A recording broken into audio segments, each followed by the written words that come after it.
Hello, hello! Perfidious Pete here, back to explore the dankest depths of delirium, despair, and depravity, as I once again descend into the dim, doom-laden depths of Perfidious Manor in Darkest Dungeon. And I've gotta say, the place has really gone to the dogs since the last time I was here. Look at this dump. Wow. I mean, when I left, and it was just a few months ago, but the improvements we'd made on old Perfidious Manor really had the joint starting to feel kind of homey and cozy, but now just walking around has me afraid that somebody's going to kidnap me, murder me, grind my organs into a paste, and sell them on the black market as a low-budget sausage alternative. So, basically it feels a lot like Detroit. But I suppose just because it would be cheaper to burn the place to the ground and rebuild on the ashes, again, just like Detroit, that doesn't necessarily mean there's no hope for the Perfidious Manor here. The old Perfidious estate can rally. Why, with a little blood, sweat, tears, and probably more salt than a Minnesota interstate in January, I think my band of hardy adventurers and I can whip this place into shape in no time. And to be clear, I'm talking about Perfidious Manor here, not Detroit. There aren't enough hardy adventurers in the world to fix Detroit. That place is a hole. Literally a hole in the ground. You know what? It's not even a hole. A hole in the ground would be better. Just like crawl in a hole to escape from Detroit. You gotta escape from LA. Why was there never an escape from Detroit? Well, I guess that'd be more of a reality show these days. Oh, that's actually $1 million idea. Somebody should shoot Escape from Detroit, the reality show. But I digress. We didn't come here to talk about the urban blight of the Detroit metropolitan area. We came to talk about Darkest Dungeon and who will be adventuring forth into it. And it's gonna be some superheroes and their alter egos for us this time. We've got Crusader Clark Kent, because, let's face it, Clark Kent is a Crusader. Even though Bruce Wayne typically is the Dark Knight, we're gonna go with more of a Highwayman. Kinda seems a little better fit for old Bruce Wayne. We, of course, have Diana Prince as our Vestal Virgin, who will be leading us into battle heroically, as well as Pamela Isley, bringing up the rear with the creeping poisonous doom. Yeah, so there's our team. If you want to suggest some heroes, alter egos, feel free to drop them down in the comments. That's cool. But for now, I think we just go ahead and embark and get this run started. Oh, we could go straight to the Darkest Dungeon, huh?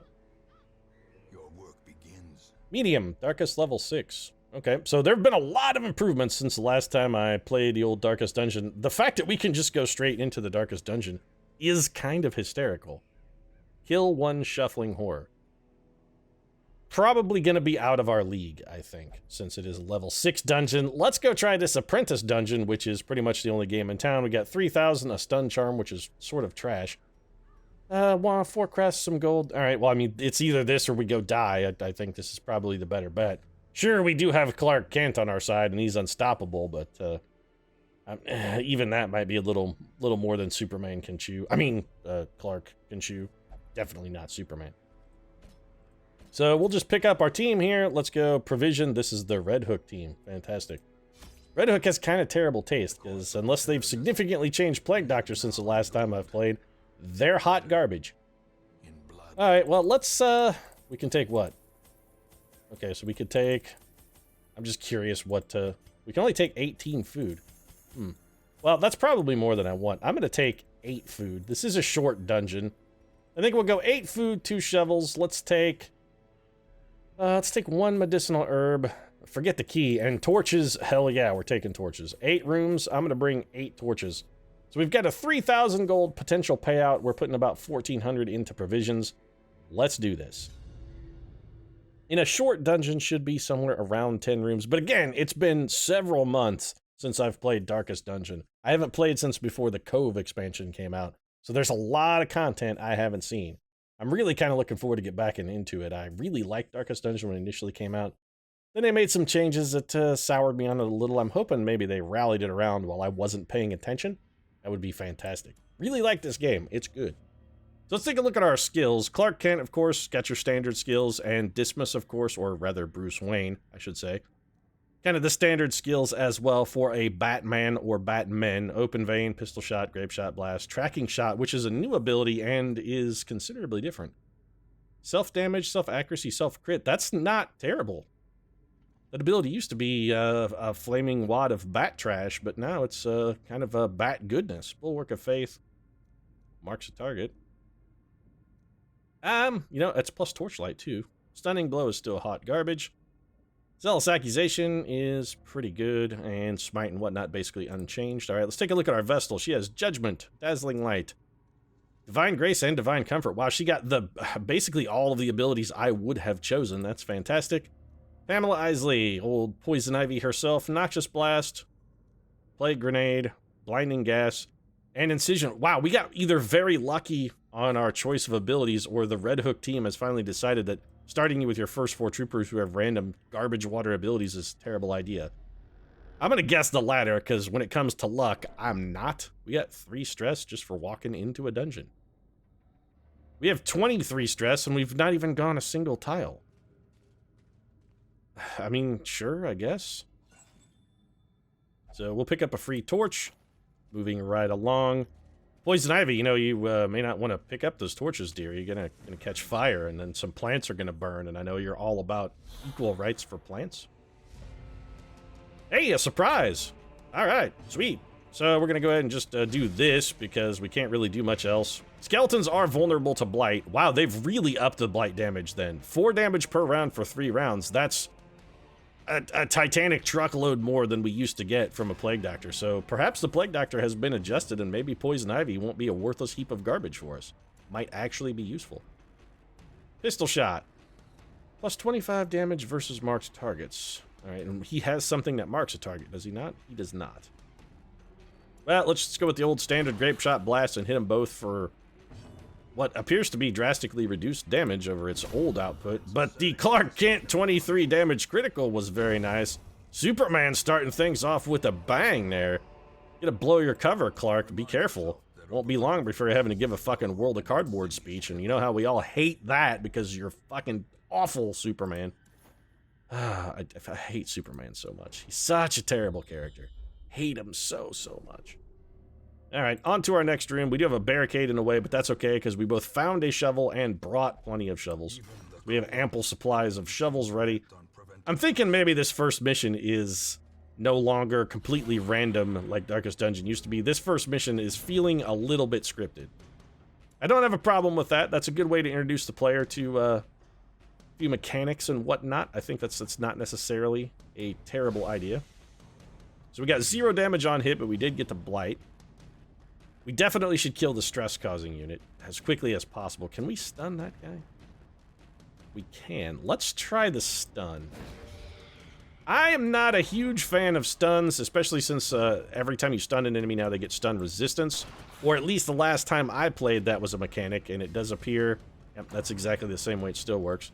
So, you know, the chain stunning early in the development cycle was a very, very powerful way to deal with enemies, but it quickly grew to be not especially good.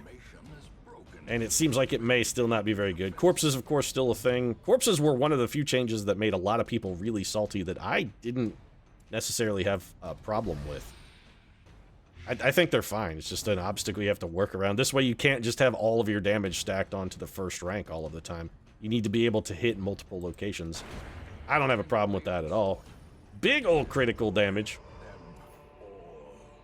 Batman coming out with the bat knife from the dark there, or I guess rather the bat gun. How come Batman doesn't, I mean, I know why Batman doesn't have guns. Batman doesn't like guns because a gun is what killed Batman's parents. He's got a whole no guns thing, but for a guy who has a no guns thing, think about it.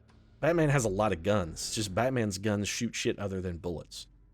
Batman doesn't have guns that fire bullets. Batman has guns that fire, you know, like little sharpened slivers of bat-shaped metal, or grappling hooks, or fucking snare nets, or you know what, Batman? Just kill people. It's fine. Don't. You know what? Your whole Batman code thing. I think it's time you just give it a rest, Batman. Just murder. You got the revolving door prison of Arkham Asylum. It's just every time you capture somebody, it lets them right back out on the street. You know what doesn't let them back out on the street? Murder, Bruce. Murder. Maybe it's just time you go ahead, give up, and fully become that which you have always despised. It's time to embrace the thing which created you. Plus, think of it this way, Batman. If you turn coat, go full-on crazy, and begin murdering, not only are you solving a lot of Gotham City's problems by killing them, you're also giving back to the community, Bruce. Think of all the future Batmen your behavior will spawn. I mean, there wouldn't have been a you without that criminal who shot your parents, and you could be that criminal for some other lucky young boy, Batman. You could be that guy. Don't you want to give something back to the community, Batman? I mean, Bruce. Yeah, stressful incantation. Oh, huge dodge from Poison Ivy. And the Blight coming through. All right, so I'm starting to think maybe Plague Doctors aren't as god-awful as they used to be. The Blight is working with regular reliability, which, is it still, maybe it's not resistible anymore. That used to be the chief problem with the Blight, is that you would throw it, oftentimes it would miss, and when it didn't miss, it would also often get resisted. And it looks like maybe they've just eliminated that mechanic, or at least toned it way, way down. -1 speed for plus 20% debuff skill. Not fully sold on that. Does this have a resist chance? It's 100% base, so yes, absolutely it can be resisted. All right, well, maybe they didn't, maybe they haven't fully fixed it. Did we bring a key? We did. Dismiss, let's have you open this up, buddy. Old key on the heirloom chest, nice little hidden compartment, gets us 100 gold and another trinket, a Blightstone. Well, we're absolutely going to put that on. Bonus Blight skill chance for minus speed, totally worth it. Speed, not that relevant. Plague Doctor wasn't exactly winning any speed contests anyway. It's not like the guy was winning a foot race. Poison Ivy's noted for her poison, of course, and her fucking stellar good looks. Not really noted for being the fastest villain in Gotham. Also, having her on a team with Bruce Wayne seems kind of dangerous. But then again, I'm sure there's at least one subplot where Poison Ivy and Bruce Wayne, unbeknownst that each is the alter ego of their, dire villain, probably have like a romantic entanglement. Gadded entanglement because it's Poison Ivy. Yeah, you got it. I thought it was funny. I mean, you're right to castigate me because it was the worst kind of shitty pun, but when you're not funny like me, you gotta take what little jokes you can find wherever the hell you can find them, folks. It's any port in a storm situation, it really is. All right, little Grape Shot Blast. You know what? It doesn't do as much single target damage as it used to, but the aggregate damage from Grape Shot Blast is still pretty good. Let's go for the old Blight. Does that also do? That does 4 damage per round for 3 rounds. So it looks like, oh, big old crit there for Wonder Woman. Where's your shield on that one? You're hardly seeming wondrous on that. That's just not. You're more like mediocre woman, Diana. All right, we're starting to take maybe a little more damage than I'm comfortable with here. Let's go for a little group heal. That only gets a tiny chunk of Wonder Woman's health back. Here comes the patented Graveyard Slash. They did the slash. The Graveyard Slash. They did the slash. It caught on in a flash. All right, so maybe, I'm really starting to kind of feel like maybe the Plague Doctor isn't abominable garbage. Let's have Wonder Woman throw some holy water in the holy fountain. Ah, there we go. Divine benefit. Ooh. Wow. Holy fountains are the shit. It healed her completely and got rid of all of her stress. That's fantastic. All right, so it looks like they've changed a lot of the curio interactions as well. I'm very pleased with how that turned out. The holy light on the fountain, I think it used to just be like a small stress heal. Heal just 20 stress. And again, it could still be just the 20 stress heal, but now it heals your health too, which is not something that it did before. Yeah, I'm aware how Torchlight works. And for those of you who may be saying, Pete, you should do dark runs, I say to you, you're insane. We got all of this and you're keeping it? Clark Kent? God, you're a scumbag. You're the gigantic douchebag we always all knew that you were, Superman. You fucking dick face. What are you even gonna do with it, Clark? You're invulnerable. You don't even have to eat, Clark. You're powered by the fucking sun. You're goddamn photosynthetic, and yet you're stealing all of our loots. Us, the vulnerable humans who still need things. We're gonna continue adventuring. Might as well check out this last room. We can bail whenever we want, and also, goddamn Clark Kent stole all of our treasure. And don't tell me you're tending it back to Smallville for your parents, Clark. We're all fully on board with the fact that you don't actually like your mom. We know, Clark. There's a reason you left Smallville and she was it. Clark Kent hates his mother. Confirmed. You saw it here first, Chad. You heard it here first. Clark Kent hates his mom. Well, she's not really his mom. His Earth mom. I mean, Space Mom, we don't really know how he feels about. He probably totally likes her, and he was all about Space Dad, too, so. Yeah, I think a little Grape Shot Blast is probably appropriate here. And I'm sort of feeling like maybe killing or stunning this guy. What kind of damage do we get out of this? Oh, it also heals you. Oh, well, let's do that then. Well, you're not really hurt. We got the kill. There it goes. Wonder Woman starting to finally show some of her wondrous power and getting a little health back as well. Blinding gas. Is that a stun? It is a stun. Let's try it out. Little blinding gas. We did get the stun on the guy in the back who was going to shoot an arrow in somebody's eye.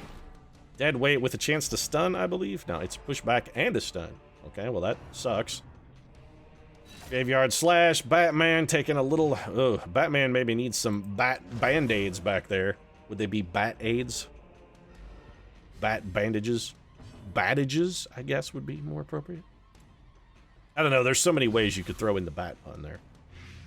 I'm not creative enough to think of a good one either, so don't come relying on me. I think we'll just go for the group heal. That's probably fine. 8 aggregate damage. We are piling up a little more stress than I'm comfortable with, but we now have that man dead, this one very badly hurt. I see Blight does not leave corpses, so when something dies to Blight, and I'm going to guess probably bleeds work similarly, that's sort of the way it was in the early game. When something dies to a Blight or a bleed, it does not leave behind a corpse. Oh, it tells you how many actions the thing has remaining. That's actually a very nice touch. Strong damage from the single target AoE shot there. Wonder Woman, let's move you. Slide you back to the back. Here comes a coral for Poison Ivy. Right in her heart. Fortunately, it wasn't tipped with poison. No corpse from the Blight again. Man, our Plague Doctor, you know what? I gotta say, Poison Ivy, holding it down. Holding it down. And some fantastic loot out of this room that fucking Bruce Wayne didn't steal. Or not Bruce Wayne, rather. Bruce Wayne's a philanthropist. He would never steal. Clark Kent, though, is apparently a greedy scumbag. And got what you deserved, didn't you, Clark? Of course he resisted the poison. He's fucking Clark Kent. You can't goddamn poison Clark Kent, because he's Clark Kent. Take our loot and go home. Though we would have had more loot had it not been for Clark Kent, that greedy son of a bitch. If he gives the world a cardboard speech, somebody's getting stabbed in the neck. I'm gonna throw that out there. Oh, hey, we get refunds now for unused shit. That is awesome. Because it used to be anything you took into the dungeon and didn't use just got wasted. Now we get a portion, at least, of its value refunded to us. That's fantastic. Also, we didn't buy anti-venom or holy water. Where did those come from? That's something I'm going to have to look into because where did we get medicinal herbs? Because we didn't bring that either. We bought one holy water, but how did we buy one and come out with one? Because we didn't find one. That's really weird. Anyway, also got some heirlooms. Good old Clark Kent here. Bruce Wayne picking up some Resolve EXP and On Guard. +4 speed. All right, that's a nice little quirk for the Batman. And totally appropriate. I mean, who gets the fucking drop on the Batman? Batman is always on guard. The man is prepared for everything. That utility belt and all its magical, wondrous toys. I mean, that takes preparation, folks. You don't just luck into that. Batman's on guard. So, severe negative quirks. Sometimes negative quirks will lock into place and become severe. Severe negative quirks cost much more to remove the sanitarium. Yeah, okay, so that's still a game mechanic that is in. I can't help but notice that it seems like they have rather changed the way that negative quirks and diseases work on the end of mission, because the last version of Darkest Dungeon I played, we would have gotten at least one negative quirk and probably one disease, both. This time we just got one positive quirk, so it seems like they may have toned that down, which is good, because it needed toning down. So we've unlocked the tavern and the abbey. Fantastic. Let's go over here, check out the abbey. Really, we don't need any stress relief. Everybody seems okay. We do have potential upgrades here. I'm just going to hang on to these. I'm more interested in upgrading the guild and the blacksmith. We still have to unlock those, of course, but they are more high. They're more highly ranked on my priority list, really. The bar, the gambling, and the brothel. All right, so I see that hasn't changed. And I see the caretaker hasn't changed much either. He's caretaking the inside of his own fucking digestive tract, and he's taking care of it with liquor. Let's head over to the stagecoach and see who's available. So, Russell the Plague Doctor, or we could get another Crusader. We only have 12 slots. I did do some off-camera upgrades, by the way. The only mission I played on Darkest Dungeon, I did play the tutorial. And when I came to town, I just did my first stagecoach upgrades, so that at the end of the first mission, we could get an extra dude. Doesn't really seem to have paid much in the way of dividends, though, because I don't really want to hire any of these guys. Not a huge fan of Plague Doctors. I do like Crusaders, but more than one. They've added some classes since the last time I played Darkest Dungeon, and I think I'm going to probably hold off. They've got the Abomination is in now and some other classes that I haven't really tinkered with as much as I might like. I think we'll probably hold off on picking up any extra troopers. Our stress is still really low, so we don't need replacements immediately. We can probably make it through another week. Yeah, I think we'll be fine. We'll send these guys back in. It'll be fine. Clark Kent, Bruce Wayne, Diana Prince, and Pamela Isley. I mean, they're no slouches. They're not going down easy.